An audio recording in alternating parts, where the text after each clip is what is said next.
দেশ যেন চালাতে না পারে সেজন্য একটি পক্ষ অন্তর্বর্তী সরকারের সুনাম নষ্টের চেষ্টা করেছে বলে মন্তব্য করেছেন বিএনপির স্থায়ী কমিটির সদস্য ইকবাল হাসান মাহমুদ টুকু। দীর্ঘদিন বিদেশে থাকার পর রোববার দেশে ফিরে হযরত শাহজালাল আন্তর্জাতিক বিমানবন্দরে এই মন্তব্য করেন তিনি। সংখ্যালঘুদের জীবনের নিরাপত্তা নেই সেটা প্রমাণ করার চেষ্টা করছে একটি মহল, তাই এই বিষয়ে সবাইকে সতর্ক থাকার আহ্বান জানান তিনি।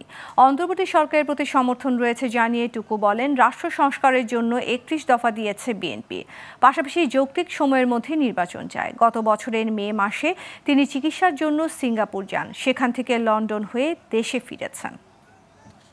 দীর্ঘ ২ বছর পরবাসী থেকে আজকে দেশে আসছি।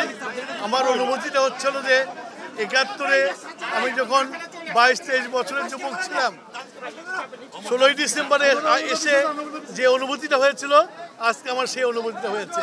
আজকে বাংলাদেশ স্বৈরাচার খুনি মুক্ত বাংলাদেশ।